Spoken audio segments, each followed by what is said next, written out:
नमस्कार, मैं हूं रत्ना और आप देख रहे हैं सी न्यूज भारत। रुक करते न्यूज बुलेटिन की और बात होगी पानीपत की, जहां लघु सचिवालय स्थित कॉन्फ्रेंस हॉल में जिला कष्ट निवारण समिति की बैठक आयोजित की गई। साथ ही बात होगी रीवा की, जहां शासकीय मॉडल साइंस कॉलेज में बस शुल्क को लेकर छात्रों ने विरोध प्रदर्शन किया है। ऐसे तमाम खबरों पर विस्तार से चर्चा करेंगे। मुख्यमंत्री के सलाहकार अवनीश कुमार अवस्थी द्वारा मंगलवार को राजकीय मेडिकल कॉलेज बदायूं का औचक निरीक्षण किया गया, जहां उन्होंने इमरजेंसी सेवाओं सहित विभिन्न विभागों की व्यवस्थाओं का गहन जायजा लिया। निरीक्षण के दौरान उन्होंने स्पष्ट निर्देश दिए कि सभी मरीजों को समयबद्ध और गुणवत्तापूर्ण चिकित्सा सुविधाएं उपलब्ध कराई जाएं और इमरजेंसी सेवाओं में त्वरित उपचार, आवश्यक दवाओं की उपलब्धता और अस्पताल परिसर की स्वच्छता को सर्वोच्च प्राथमिकता दी जाए। उन्होंने संस्था में पाई गई कमियों को लेकर प्रधानाचार्य डॉक्टर अरुण कुमार से विस्तृत चर्चा की और सुधारात्मक कार्रवाई सुनिश्चित करने के निर्देश दिए। साथ ही संबंधित बिंदुओं पर विस्तृत रिपोर्ट जिला विकास अधिकारी को भेजने के निर्देश भी दिए गए, जिस पर प्रधानाचार्य ने सभी निर्देशों के तत्काल अनुपालन और कमियों को शीघ्र दूर करने का आश्वासन दिया। इस दौरान जिलाधिकारी अवनीश राय, प्रमुख चिकित्सा अधीक्षक, वरिष्ठ चिकित्सक, विभागाध्यक्ष और अन्य प्रशासनिक अधिकारी भी मौजूद रहे। बदायूं से सी न्यूज संवाददाता आकाश तोमर की रिपोर्ट। बुलंदशहर के खुर्जा देहात क्षेत्र में हुए विमला देवी हत्याकांड का पुलिस ने खुलासा कर दिया है। पुलिस ने आरोपी ममता को गिरफ्तार किया है, जिसने कान के कुंडल, पाजेब और 6500 रुपए की नकदी लूटने के बाद विमला देवी की हत्या की थी। जांच में सामने आया कि आरोपी ममता गांव-गांव सैनिटरी पैड बेचने के बहाने रेकी करती थी और मौका देकर वारदात को अंजाम देती थी। लूट का विरोध करने पर उसने हत्या कर दी। पुलिस और स्वाट टीम की संयुक्त कार्रवाई में आरोपी को गिरफ्तार कर लूटे के जेवर और नकदी भी बरामद कर ली गई है।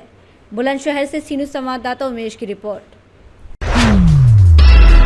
सुजानगढ़ से एक प्रेरणादायक यात्रा की कहानी सामने आई है, जहां युवा राइडर सचिन चौधरी ने 16 तारीख को नेपाल के सल्लाही जिले से अपने 3 महीने के भारत भ्रमण की शुरुआत की। उनका उद्देश्य केवल घूमना नहीं, बल्कि भारत की विविध संस्कृति, परंपरा और प्राकृतिक सौंदर्य को करीब से महसूस करना है। अयोध्या और लखनऊ होते हुए वो राजस्थान के चूरू जिले के सुजानगढ़ पहुंचे, जहां से आगे उनकी यात्रा चंडीगढ़, कुल्लू, मनाली होते हुए लद्दाख की ऊंची और चुनौतीपूर्ण पहाड़ियों तक जाएगी, जिसमें लगभग 19,400 फीट ऊंचा मिगला टॉप भी शामिल है। सचिन का कहना है कि ये यात्रा युवाओं को अपने सपनों को पूरा करने और देश की विविधता को समझने के लिए प्रेरित करने का एक प्रयास है, जो लगभग 3 महीने में पूरा होगा। आपका शुभ नाम क्या है? सबसे पहले सभी को हर महादेव। मेरा नाम सचिन चौधरी, ईश्वरपुर नगर पालिका 15 सोरलाई, नेपाल से निकला हूँ। आप नेपाल से कितनी तारीख को निकले भारत भ्रमण करने के लिए? आज 12 दिन हो गए हैं। 12 दिन में आपने कहाँ कहाँ का भ्रमण किया आपने? मैंने रक्सौल बॉर्डर से मैंने बिहार एंटर की और बिहार से श्री राम जी की नगरी अयोध्या, उसके बाद लखनऊ से पलवल होते मैं सीधा राजस्थान आया। अब आगे कहाँ पे जाओगे आप? अब आगे हमारी जर्नी है वर्ल्ड की सबसे हाईएस्ट मिंगला टॉप, जो कि रिसेंटली 2026 में ओपन हुआ है। इसकी ऊंचाई है 19,400 फीट। मनाली होते हुए निकलेंगे। आप भारत भ्रमण की कितने दिनों की यात्रा, मतलब कितने दिनों में यात्रा पूरी करोगे आप? मेरे को तो शायद ज़्यादा टाइम लगा, क्योंकि मैं लद्दाख घूम के भी और बाकी घूमने वाला हूँ। अब देखते हैं, वो तो रूट मैंने नहीं बनाई, बट बहुत सारे जगह से घूमने वाला है। आपका भ्रमण करने का मेन उद्देश्य क्या है? मेन उद्देश्य सेफ वाटर को लेकर कौन सी परेशानी का सामना करना पड़ता है भ्रमण में? आप जो भारत भ्रमण करने कर रहे हो, तो उसमें आपको कौन कौन सी समस्या का अभी तक सामना करना पड़ा और आप में ऐसा जुनून कैसे आया, ये बताओ। जैसे कि हमारे यात्रा का जो जैसे निकलते हैं रास्ते पे तो मंदिर वगैरह पर जाते हैं, और यहाँ पे जो हिंदुस्तान में जय श्री राम के नारा लगाते, कहीं पे सो रहते होते मंदिर पे और भगा देते, टेंट उठा देते। यहाँ पे रुकने की जगह नहीं, काफ़ी सारे जगह था। हमें काफ़ी इंसानों से भी और मंदिर वगैरह पे, मठ में भी हमारे वो सारे चीज़ों से सामना करनी पड़ती है। धन्यवाद सर। सुजानगढ़ चूरू से सी न्यूज संवाददाता धनपत शर्मा की रिपोर्ट। मुंबई के डोंबिवली ईस्ट में यूनिमैक्स वर्ल्ड ने अपना नया premium residential project Oxilux Living launch किया है, जिसे आधुनिक सुविधाएं और लग्जरी लाइफस्टाइल का संगम बताया गया है। करीब 3 एकड़ में विकसित इस गेटेड टाउनशिप में 4 टावर बनाए जाएंगे, जिनमें 1 और 2 BHK के फ्लैट उपलब्ध होंगे।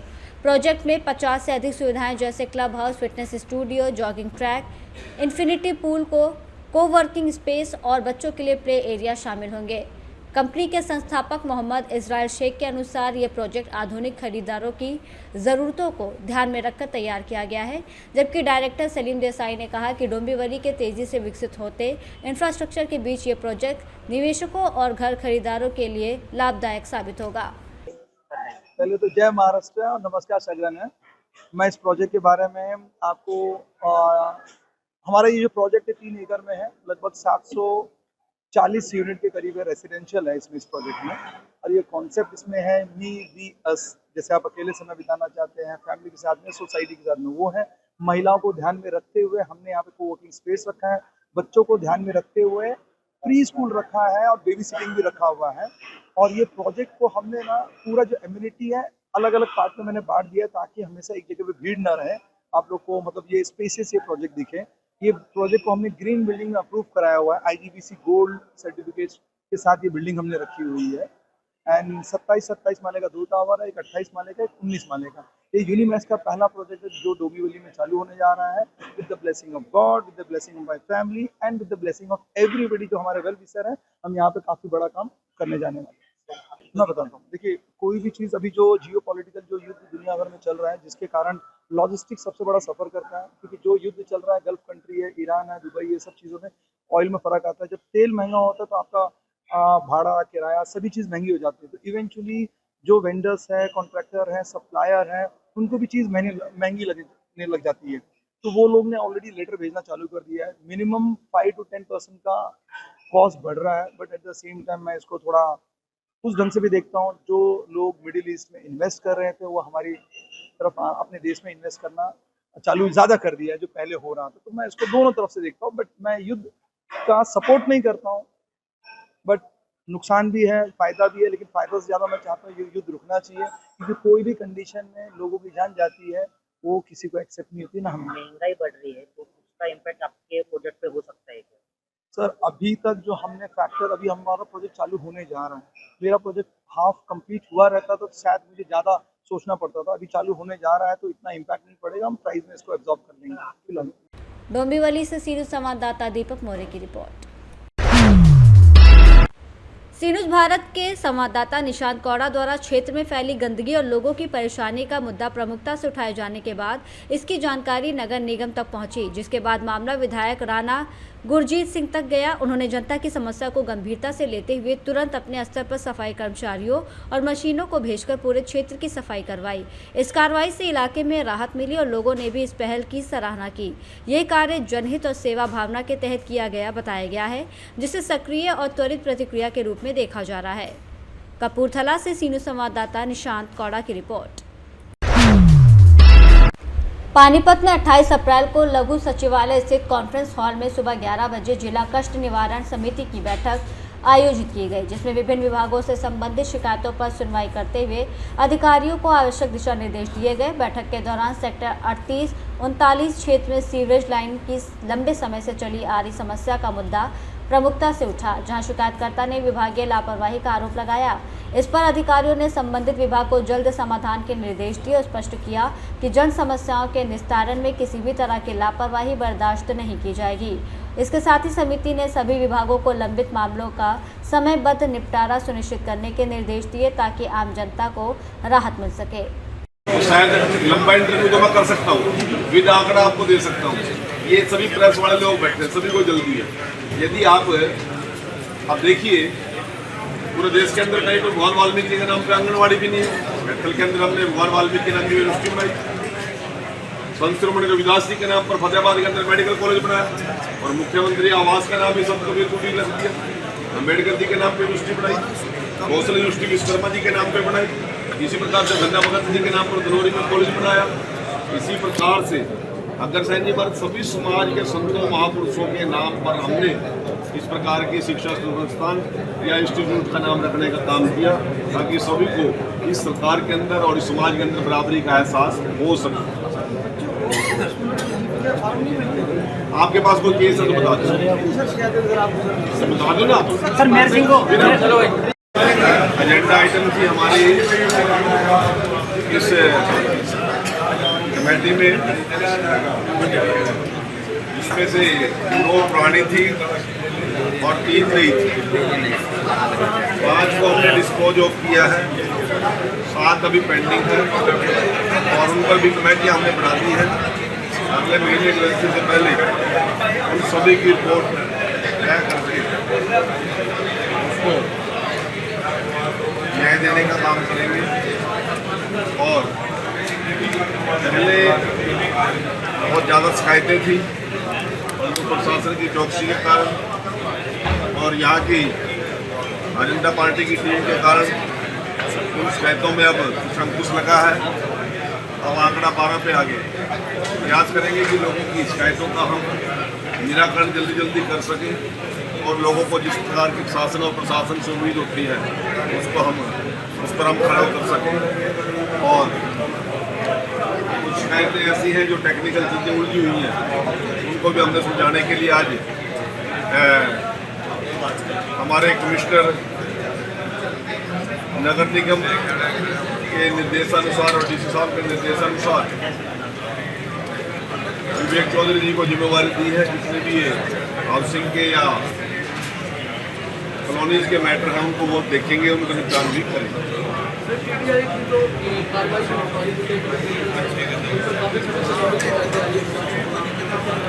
पानीपत से सीनियर संवाददाता अंकुर की रिपोर्ट।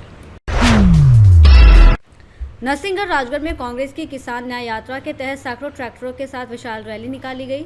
जिला सचिव ज्ञान सिंह मीणा के नेतृत्व में किसानों ने भंडारी वेयर हाउस से एसडीएम कार्यालय तक प्रदर्शन किया और गेहूं खरीदी में अव्यवस्था, सर्वर डाउन, पंजीयन समस्याओं के खिलाफ ज्ञापन सौंपा।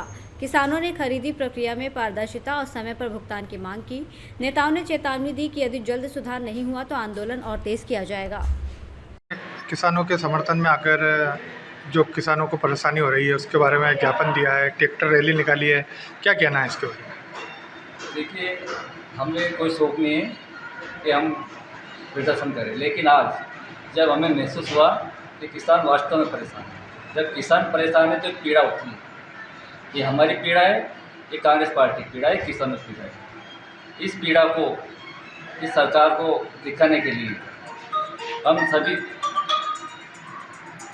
किसान भाइयों से अनुरोध किया, आह्वान किया कि भाई हम आपकी आवाज़ उठाएं। तो किसानों ने बिल्कुल बढ़ चढ़ कर हिस्सा लिया और इस सरकार के पास जो उनको समस्या हो रही है, आज गेहूँ खरीदी केंद्र को उनको लूटा जा रहा है।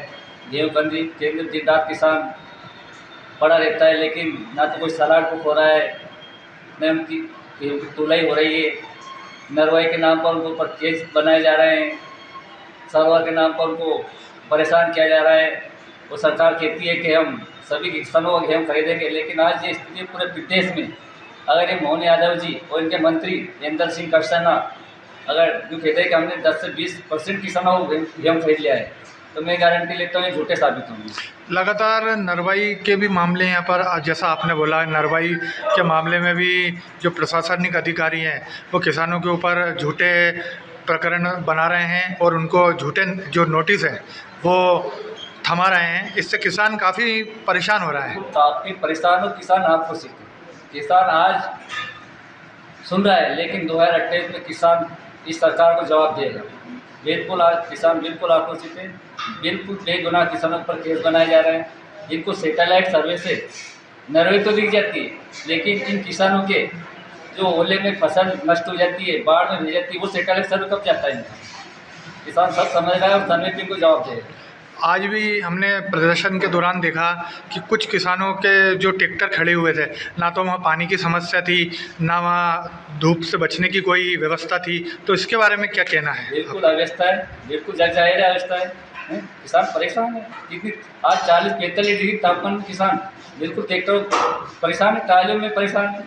पानी की व्यवस्था नहीं है, कहते हैं कि हमने खरीदे केंद्र पूरी व्यवस्था, कोई व्यवस्था नहीं, पूरी व्यवस्था बिगड़ी हुई इनकी। किसानों को लूट रहे हैं और जो खरीदी केंद्र पे जो उनके कर्मचारी है ये किसानों को लूट रहे हैं। कुल मिला के सरकार का जो धन है उनको लूटने में इनके मंत्री और इनका प्रशासन लगा है। 5 विधायक, 3 विधायक, 2 मंत्री और एक सांसद जो भारतीय जनता पार्टी के इस राजगढ़ ज़िले के अंदर हैं, उन्होंने अभी तक इस बारे में कोई स्पष्टीकरण उनका सामने नहीं आया है। तो इसके बारे में क्या कहना है? देखिए, भाजपा का एक कार्यकर्ता, बूथ अध्यक्ष भी किसानों की बात नहीं करता। ये सिर्फ किसानों को एक खिलौना समझ रहा है। जब वोट पे जब चुनाव आते हैं जब किसानों को रेवड़ियाँ बांटते हैं, किसान बेचारा भोला भाला रहता है, इनके बहकाव में आ जाता है तो इनको वोट देता है। अब मैं किसानों से भी अनुरोध करूँगा, इन झूठे मक्का जो इनके विधायक सांसद है इनको समझे और इनका बहिष्कार करे जहाँ भी जाए। राजगढ़ से सीनियर संवाददाता जावेद की रिपोर्ट। रीवा के शासकीय मॉडल साइंस कॉलेज में बस शुल्क को लेकर छात्रों ने विरोध प्रदर्शन किया, जहां एनएसयूआई कार्यकर्ताओं ने कॉलेज प्रबंधन पर जबरन अवैध वसूली का आरोप लगाते हुए डिप्टी सीएम को ज्ञापन सौंपा। संगठन का कहना है कि छात्रों से बस सुविधा के नाम पर शुल्क लिया जा रहा है, जबकि कई छात्र इसका उपयोग नहीं करते। इसी मुद्दे को लेकर एनएसयूआई जिलाध्यक्ष के नेतृत्व में कॉलेज गेट पर प्रदर्शन किया गया। ज्ञापन में इसे गरीब और ग्रामीण छात्रों पर अतिरिक्त आर्थिक बोझ बताया गया और शुल्क वसूली तत्काल बंद करने की मांग की गई। इसके साथ ही चेतावनी दी गई कि यदि कार्रवाई नहीं हुई तो उग्र आंदोलन किया जाएगा। एनएसयूआई ने डिप्टी सीएम से मामले की जांच कराने, दोषी प्रबंधन पर कार्रवाई करने और वसूला गया शुल्क वापस दिलाने की मांग भी की है। देखिए, आज हमने मध्य प्रदेश के उप मुख्यमंत्री श्री राजेंद्र शुक्ला जी से एनएसयूआई प्रतिनिधि मंडल के साथ मुलाकात की है। पूरा मामला ये था कि हमारे यहाँ excellence college, model science college जो है वो हमारे लिए पूरे बिंद में एक इकलौती कॉलेज है, लेकिन उसमें एक नया नियम सरकार ने लागू किया है कि छात्रों को, जो छात्र हैं वहां पे पढ़ते हैं, छात्र छात्राएं, उनसे बस की शुल्क सभी से ली जानी अनिवार्य है, चाहे बस का प्रयोग करें या ना करें। तो मेरा मानना यह है, मैंने आज इसी को लेकर उप मुख्यमंत्री जी से मुलाकात की है कि जो बच्चे बस का प्रयोग नहीं कर रहे हैं वो बस की शुल्क क्यों दें। फिर दूसरी बात, आपने गाइडलाइन बनाई है कि बस दिन में 2 राउंड ही छात्र छात्राओं को लेने जाएगी, तो जब बस 2 राउंड ही लेनी जाएगी और बस आपकी 35 से 40 सीटर ही है तो 7,000 बच्चों को कैसे लेकर आएगी। तो फिर ये नियम जो आया है ये किसके आदेश पर आया है? शिक्षा मंत्री जी किस नियम के आदेश पर इसको जारी किया है? तो मेरी मध्य प्रदेश के उप मुख्यमंत्री जी से यही मांग थी। ज्ञापन के माध्यम से हमने मांग की है कि छात्रों के ऊपर जबरन जो शुल्क थोपी जा रही है यह बिल्कुल बर्दाश्त नहीं की जाएगी। आप इसको जल्द से जल्द इस पर निराकरण करिए, अन्यथा एनएसयूआई अब सैकड़ों हजारों छात्रों के साथ, वहां 7,000 छात्र पढ़ते हैं और 7,000 छात्र अगर 400 रुपए शुल्क जमा करेंगे बस के लिए और यूज टोटल 40 लोग कर रहे हैं तो वो शुल्क कहां जाएगी? आखिर किसके खाते में जाएगी? वो सरकार क्यों लूटना चाहती है छात्रों को? यह बिल्कुल बर्दाश्त नहीं किया जाएगा। एनएसयूआई ने शांतिपूर्वक डिप्टी सीएम जी से मुलाकात किया है, वो हमारे जनप्रतिनिधि हैं। इसी विषय को लेकर हमने मुलाकात किया है और हमने 10 दिन का उनको समय भी दिया है कि आदरणीय 10 दिन में इसका निराकरण कराइए, और हमें डिप्टी सीएम जी ने आश्वस्त भी किया है कि बिल्कुल यह नियम गलत है और इस पर हम प्रचार महोदय से भी बात करेंगे और शासन प्रशासन से भी बात करेंगे, सरकार में भी ऊपर तक बात रखेंगे। अगर 10 दिन में निराकरण नहीं होता है तो एनएसयूआई इस विषय को लेकर बड़े आंदोलन के लिए बाध्य होगी, जिसकी जिम्मेदारी पूरी सरकार की, शासन प्रशासन की होगी, क्योंकि यह नियम बिल्कुल गलत है। जो छात्र बस का प्रयोग नहीं करेगा वो बस की शुल्क नहीं देगा, जो छात्र जिस चीज का प्रयोग करेगा उसी की शुल्क देगा। ये जो भारतीय जनता पार्टी की सरकार है लगातार छात्रों के साथ अन्याय कर रही है, लगातार उनके ऊपर ये शुल्क का बोझ थोपा जा रहा है। जो सामान्य परिवार के लोग हैं वो परेशान है, किस तरह अपने बच्चे को पढ़ा रहे हैं, यह बिल्कुल बर्दाश्त के काबिल नहीं है। भारतीय जनता पार्टी को मैं फिर से चेतावनी देना चाहता हूं कि अगर आपने छात्रों से जबरन शुल्क वसूली की तो एनएसयूआई शांत नहीं बैठेगी। आने वाले 10 दिनों बाद एनएसयूआई बड़ा आंदोलन करेगी। धन्यवाद। पंकज उपाध्याय, जिला अध्यक्ष एनएसयूआई रीवा। रीवा से सीनियर संवाददाता अर्जुन तिवारी की रिपोर्ट। सुकमा जिले के किस्टाराम क्षेत्र में वन विभाग की कार्रवाई को लेकर ग्रामीणों में नाराजगी फैल गई है। प्रधानमंत्री आवास योजना के तहत अपने खेतों में लगे सागौन पेड़ों को काटकर लकड़ी तैयार करने के दौरान वन विभाग द्वारा की गई कार्रवाई से विवाद खड़ा हो गया। ग्रामीणों का कहना है कि उन्होंने घर निर्माण के लिए अपने निजी पेड़ों का उपयोग किया था, लेकिन विभागीय हस्तक्षेप से उन्हें परेशानी हुई। इस मामले की शिकायत पर राज्य महिला आयोग की सदस्य दीपिका शौरी मौके पर पहुंची और ग्रामीणों से बातचीत की। ग्रामीणों ने आरोप लगाया कि कार्रवाई के दौरान उनके साथ दुर्व्यवहार भी हुआ। दीपिका शौरी ने कहा कि ये क्षेत्र हाल ही में नक्सल प्रभाव से बाहर आया है और ऐसे में सख्ती के बजाय जागरूकता और संवाद जरूरी है। उन्होंने वन विभाग से संवेदनशील तरीके से काम करने और ग्रामीणों के साथ समन्वय बनाने की अपील की। वहीं ग्रामीणों ने कलेक्टर को पत्र लिखकर न्याय की मांग की है। धक्का मुक्की जैसा होने के लिए हो रहा है। मैं इतना परेशान हो रहा, बड़ा धूप उसी दिन में थी। कम से कम 1 बजे से 12 बजे चालू की, इधर उधर इतना परेशान होगी। समझा दिया नहीं मानी। ठीक है भाई, तो फिर उन्होंने बोले सब, मैं इतना रिक्वेस्ट किया मैं रेंजर साहब लोगों को, DOP साहब को भी, साहब तो मशीन छोड़ दिए, जितना का लकड़ी मन है उसको हटा ले जाओ, कार्रवाई कर लो, लेकिन मशीन रहने दो सब बोला। मैं फिर उसके बाद ठीक है बोले, ठीक है बोलने के फिर वो बाजू फिर लोड करके फिर लोड कर दिए, 3-4 लोड हो गया, और जहाँ जहाँ का ढूंढ के पूरा लोड कर दिए, मशीन वही था। फिर उसके बाद फिर एक विधवा औरत था, उसके पास गए चले गए, वो तो फिर थोड़ा बनाने के लिए लाया था, तो लकड़ी के सामने रखा था, फिर उसके पास गए, जाके फिर उसकी उठा रहा था, उसके बाद फिर औरत से फिर लग गए लड़ाई झगड़े। उसी समय फिर अपना टीआई साहब रहे, अपना पूरे साहब भी वहीं था। फिर उसके बाद फिर क्या बोल रहा, तो चलो तो फिर मशीन भी दे दो बोल के पूरा और आदमी को यहाँ पर घेर लिए थे, नहीं देंगे नहीं। उसी में ज़्यादा लड़ाई झगड़े वहीं पर चालू हो गए। फिर उसके बाद फिर भी रिक्वेस्ट किया, साहब फिर छोड़ दो, साहब छोड़ दो, बोलने से नहीं सुनते। उसके बाद क्या किया, फिर मैं गाँव वालों से फिर मैं रिक्वेस्ट करके छोड़ दो, वो भी जाने दो बोल के फिर किया। फिर वो दोनों चीज़ों पूरा दे दिए। उसके बाद गाँव वाले फिर इधर उधर चले जाओ, यहाँ रहने से बहुत बड़ा लुल्ली होते रहेगा बोल के सब लोगों पे मैं पूरा समझौता कर दिया। मैं भूख लगा, सुबह से कुछ नाश्ता नहीं कुछ नहीं, 1 बज रहा था, मैं घर जाऊंगा बोल के आ रहा था, पूरा प्रसाद रहो कहाँ था, इधर से आ गए, फिर गारमेंट को पूरा निकाल के फिर और देख लिए, फिर रोड में भाग के आ गया। फिर हमारा घर, मेरे घर देखा है, मेरा घर मेरा भी ले जाएगा भैया, मेरा भी। फिर मेरे को कहाँ घर जाने नहीं दे रहे, फिर आ गए मेरे को घेर लिए। तो इसी पहले से हम लोग यहाँ रखने को नहीं दिए, हम लोग को रोक नहीं है, आप ही तो बोल दिए। फिर हम लोग आप बनाओगे कि वो बना के देगा, तो आप बताओ बोल के इन लोग पकड़ लिए मेरे को। मैं क्या बताऊँ, जो भी होगा तुम उनसे बात करो, मेरे से नहीं होगा, नहीं सकूँगा बोल दिया। उसके बाद फिर उसी समय और रेंजर साहब आ गया, उसके फिर बाजू में कैसा साहब छोड़ेगे कि नहीं छोड़ेगे बोलने, वो सीधा किया था, सीधा गाड़ी से उतार से लड़की को धक्का मार के गिरा दिया। अच्छा, जब आए थे जब्ती करने ऑन ड्यूटी तब शराब पी के आए? फिर उसका यहाँ का बीट का रेंजर नहीं है, वो तो गोलापल्ली बीट का रेंजर है।